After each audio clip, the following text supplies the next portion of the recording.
If you love me, your immortal spirit, obey my commandments.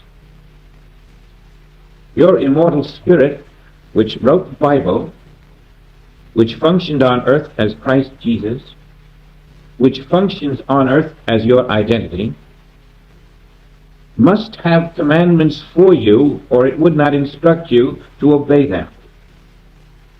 And you find that these commandments are not in yesterday. They are not only commandments issued on the earth in a previous era. The commandments of the immortal spirit are continuous, and they are within you now. To obey my commandments, then, is the call to withinness. It is the call of spirit to spirit saying, turn ye.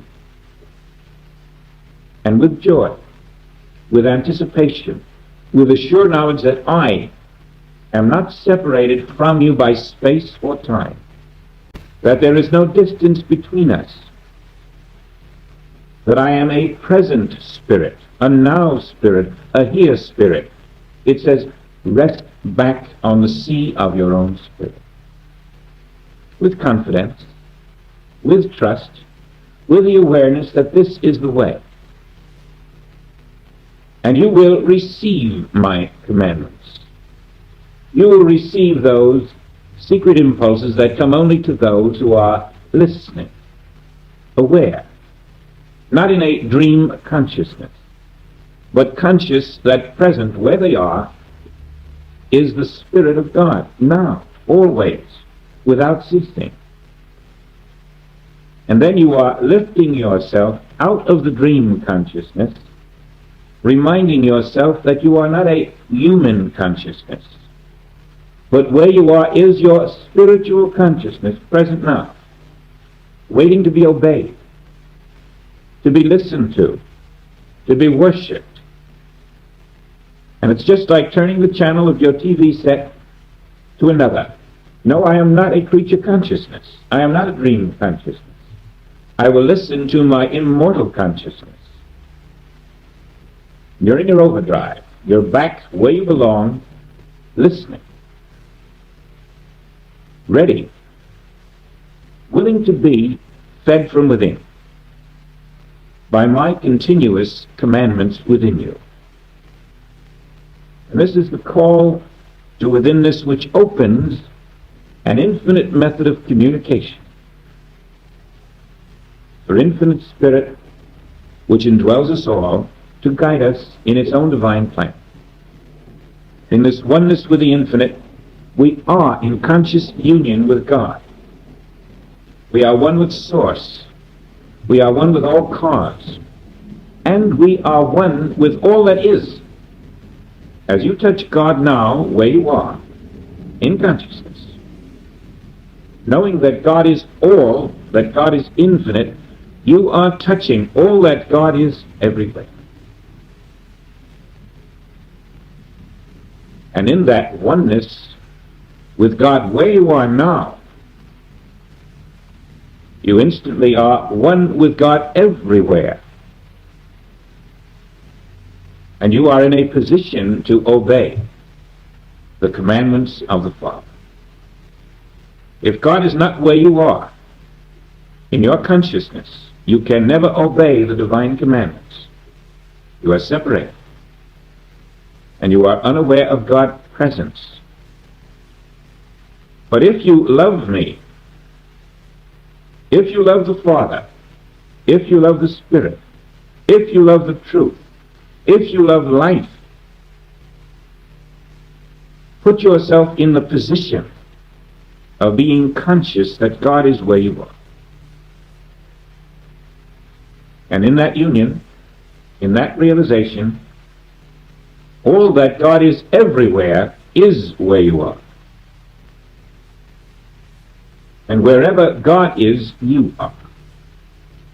You are transplanted out of a dot, a point, a limited finite area, a lacking limited consciousness.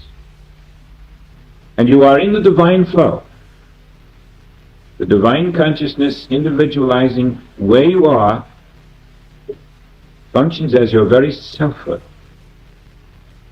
flowing, overflowing, and truth fulfills itself.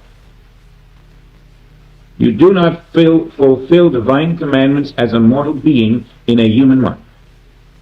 It cannot be done. You cannot sit there and say, God, now you tell me and I will do it. The mortal consciousness must be dissolved in the knowledge that here is God, here is divinity, here is divine consciousness, and it is one with itself everywhere. No mortal consciousness is present.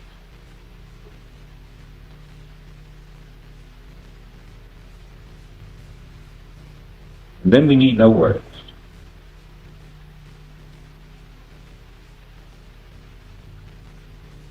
All responsibility is gone from your mortal consciousness. You are not depending on it. You are letting the divine fulfill itself. You are letting the Father within actually perform, perfect, and do all that must be done.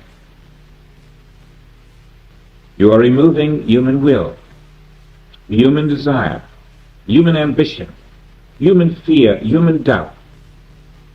You are removing humanhood in all its completeness and in all its incompleteness. You are accepting your own immortal spirit as identity.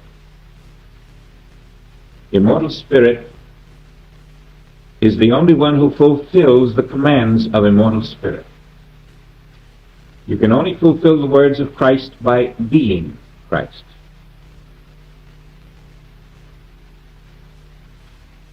And therefore, in order to fulfill the words of Christ, you are forced to that position where, having failed to fulfill those words, you finally come to the only place where you can fulfill them. The Christ that must fulfill these words, I am.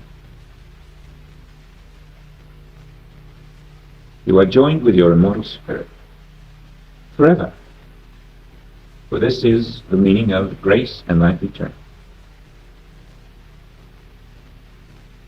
We seek Christ as the identity of all. We know the immortal spirit stands where the form seems to be. And therefore, in the obeying of the commandment, acknowledge me in all thy ways, in the obeying of the commandment, love thy neighbor as thyself, we never deny the immortal spirit as the presence where the form appears to be. There stands the immortal spirit invisible where the form appears to be.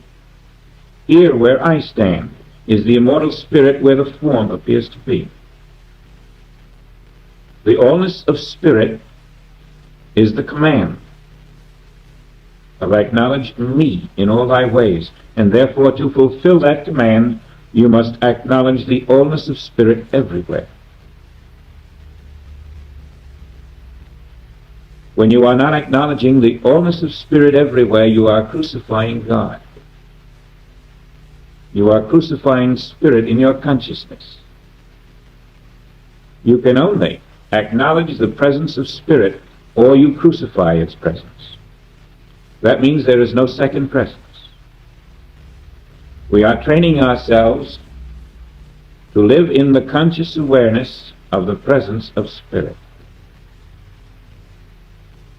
And to further comply with the statement, if you love me, obey my commandments, we know that every time we accept a condition that is not present in spirit, we are denying the presence of spirit. When you accept an imperfection, because there is no imperfection in spirit, you are saying that spirit is not present. Every form of imperfection, every fear, every quiver of doubt, every concern, every limitation, every lack is a denial that spirit is present.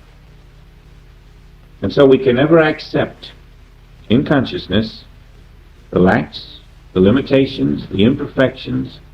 We cannot even accept fulfillment in time. Spirit is already fulfilled. We must accept I am already fulfilled, because that is the acceptance of spiritual identity. The appearance may not show it, but the appearance is not what we judge by. My immortal spirit is fulfilled and self-fulfilling. And in the acceptance of it, I accept that I am now self-fulfilled. I cannot have lingering beliefs in lack or limitation while I am accepting spiritual identity. And you continue in this vein, knowing that whatever you seem to need, every need that you have, is a denial of spiritual identity. You have no need. The you that has a need is the dream consciousness. And therefore, whenever you have a need, it is a sign that you are not in spiritual identity. What can spirit need if spirit is all? You can go a step further, and an important step. Whenever you feel a need, it is time to realize that this which needs is not myself. Whatever needs is not me. Whatever lacks is not me. Whatever is limited is not me. Whatever is imperfect is not me. Whatever is faulty or defective is not me. And as you know that these imperfections, lacks, and limitations are not you and are not part of your being, you are again obeying the commandment of loving the Spirit of God beyond all else. Loving God supremely. Not crucifying God while you declare you lack and you are limited. Because the you who lacks is never you. Every error, every evil, every problem, every suffering, every pain does not occur ever in you. And when you step out of that false you which experiences these things, you are obeying again that commandment. If you love me, obey my commandments. You are upholding the one true eternal Spirit as the only. When you do, and especially those who have had the experience of doing so, know there is a moment of truth testing when the very Christ in you walks out testing the very truth that is spoken through you, confirming to you that what it is said is the truth. That when you accept no power, because only Spirit is power, you discover the truth, that there is no power but your own immortal Spirit. You discover, too, that you are self-complete, your Spirit being all, your Spirit embodying all that Spirit is. All that you need is present in your spiritual self. The moment you declare a need, you are declaring your incompleteness, and you are declaring your unspiritual identity. And so we begin to be very careful of what we accept in consciousness. The acceptance of that which is not myself is the way I deny what I am.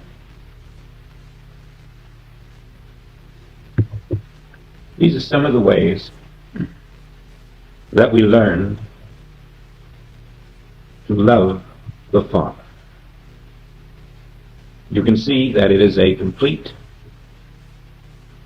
denial of personal sense, or it is a denial of spiritual identity. We're not trying to ride both horses.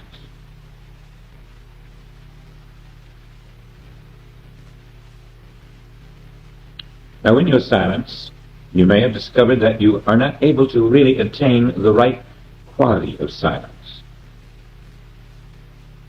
And that is because the mission of Christ is to enable us to break through the world mind. And while you are being silent, the world mind is not being silent. There is this inner conflict between the world mind and your attempt at silence. And although you may have a high state of mental discipline and a strong human will, and a great idea of being dedicated. You cannot humanly break the world mind. Only the advent of Christ in you, the light, breaks the darkness. And therefore the silence, which is only a stillness of your mind to some degree, may not penetrate deeply enough to release in you the light of Christ. That light which alone breaks the world mind, and you may find your silence not productive. But you can release the light of Christ through silence when you are consciously practicing the presence of Christ everywhere. If you have not practiced I Christ everywhere, you do not have the leverage in that silence. Now last Sunday, we had a little exercise which those who were present learned to practice this week, and it was quite unusual. I here am the light of that one there. I am the identity of that one there. And that one isn't there, because I, the Spirit of God, is there, and that is my name. And so we practiced this week. We took one individual, we took a loved one, and we rested in the knowledge that I am the identity of that person there, which happens to either be my husband or my wife or my child or my mother, but they are not there. The immortal spirit is there, and that immortal spirit I am. And we live with that.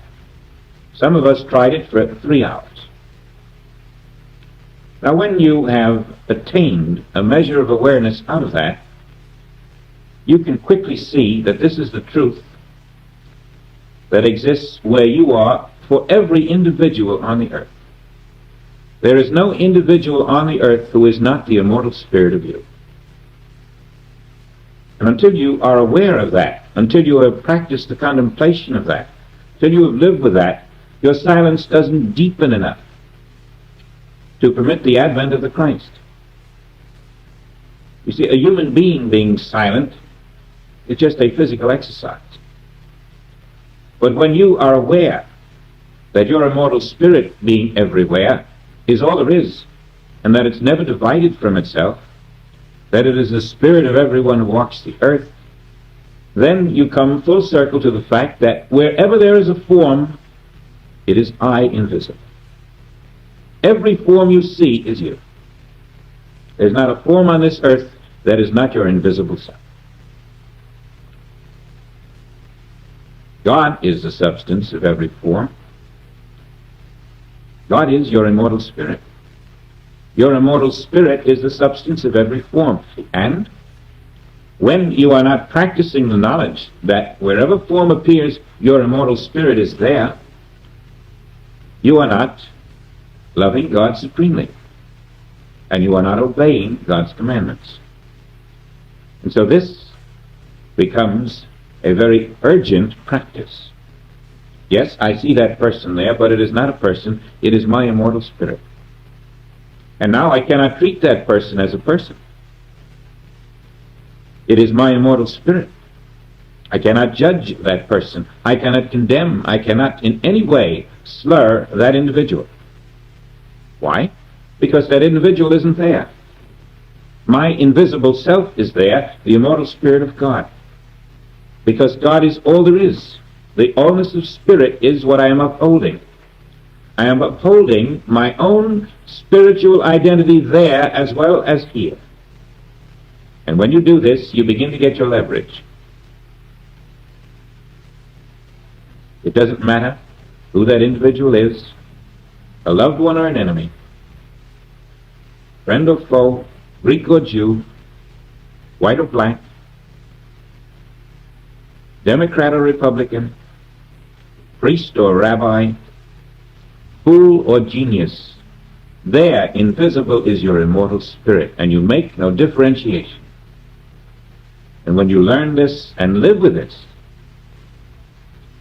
the Spirit of God that you recognize there recognizes you. Then your silence is an infinite silence. It is a silence of spirit, not just trying to black out a human mind. It's the silence of light. You're in your holy mountain. You can be told your everlasting name. You can go from glory to glory because you are in the One. You are in conscious union with the One. The everywhere One is your name. The whole Bible is in this verse, if you love me, obey my command. And the whole Bible is in us.